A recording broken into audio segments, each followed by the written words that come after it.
Welcome back, students. So in the last class we have discussed about the k nearest neighbor approach introduction, and then we have discussed about the different distance functions and how the distance function is used to compute the distance between the data points in order to find the neighborhood set. Fine. So in this lecture we will discuss that how we are going to choose the value of k.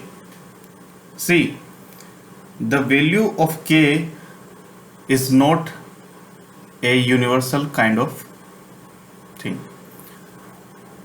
The value of k should be chosen in such a way that the problem statement can satisfy the value of k. It is a very crucial task in order to choose the value of k. If you choose the value of k as too small, then it is sensitive to noise points. You can choose some larger value, but too large k value may include majority points from other classes. Then if we choose the value of k too large, it will include the other classes points and the majority will goes to that particular class. Fine. So here is the rule of thumb that your value of k should be less than the square root of n.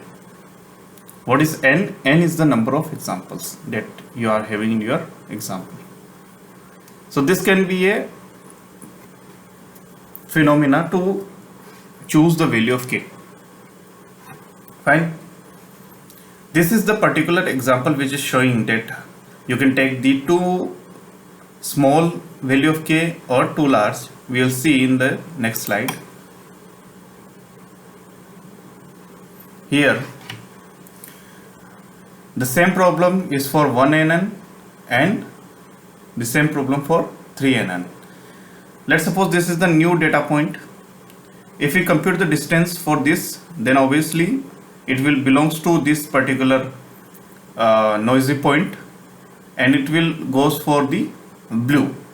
Every example in blue shaded area will be misclassified as the blue class if we choose the neighbor size as 1. What happens if we choose the neighbor size as 3? Then every example in the blue shaded area will be classified correctly as the red class. How?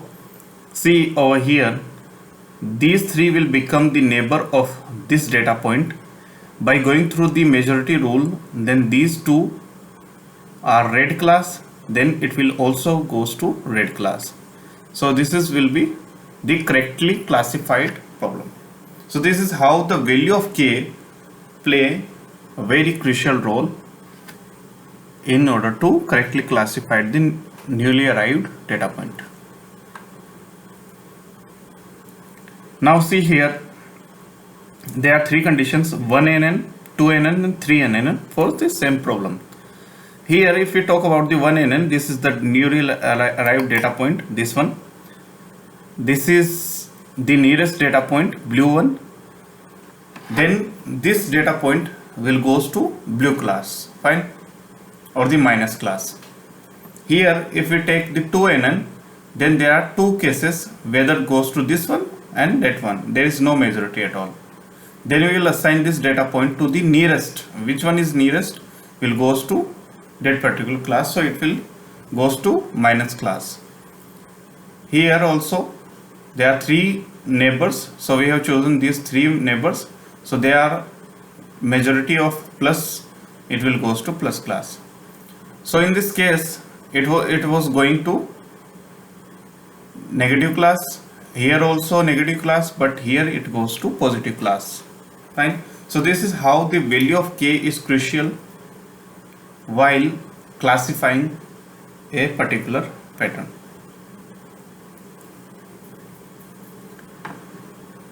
Now there is one more thing that coming into the picture is feature weighting. Why the weights are given to features? For example, some classifications are done based on the age of the user. Some classifications are done based on the salary of the user. Fine. Now see, The age of the user is from 0 to 80 or 0 to 100, and the salary of the user is from 10,000 to 1 lakh or 2 lakh. Then what will happen? There is big difference between these two features.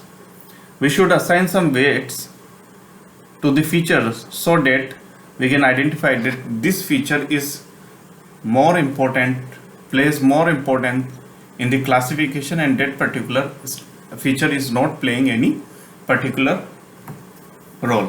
Fine. So you can give 0.30 to some feature. If you provide 0.30, fine, then that particular feature will have the 30% importance, and you can provide 70% to the other feature. So that particular feature will play more important role than the 30%. Fine. Can use our prior knowledge about which features are more important. So we should know that which feature is having the more importance, so that we can assign that particular prior weight accordingly. Can learn the weights using the cross validation. There is a term cross validation that we will cover in the later on classes. What is cross validation? So this particular weights can be learned through cross validation, or you can use any evolutionary approaches, evolutionary algorithm, just like genetic algorithm or particle sum optimization algorithms can be used to learn these weights. Feature normalization, as I told you that there are two features, one is age and second is salary. So there is big difference between their values. So we have to normalize these features in these similar ranges so that there is no need for the weighting. Fine. So there are multiple methods are used for the feature weightings. Distance works naturally with, you can compute the distance with the numerical attributes. If there are numerical attributes just like 35 and 37, then you can say the distance between them is 2. But how can you say that distance between the young and distance between the old is what? We don't know. That is the categorical data. So it works well when your data or the features are in numerical nature. Right? Binary value categorical data attributes can be regarded as 1 or 0. Let's suppose there is one feature which is the gender. So gender can be male or female.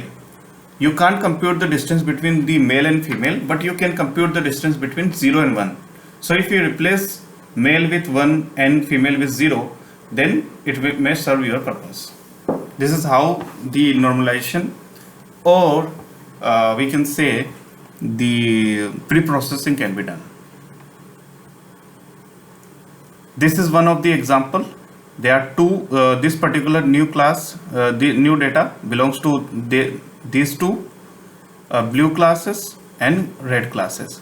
So this is the distance matrix.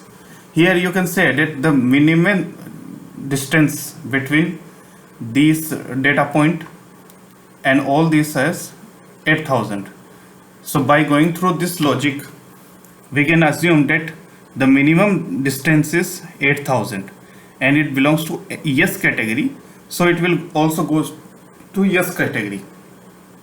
But what happens if we normalize this particular distance? If you normalize, then you can say that this data point is the similar to this particular case. Fine. And it belongs to no, and it will assign to this one. So this is how the normalization plays a very crucial role over here. Here it was belonging to yes. Now if we since we have changed or normalized the data points, it will belong to no class. So what are the strength? Very simple, can be applied to the data from any distribution, good classification if the number of samples is large enough. So this is the strength of KNN. These are some of the weaknesses.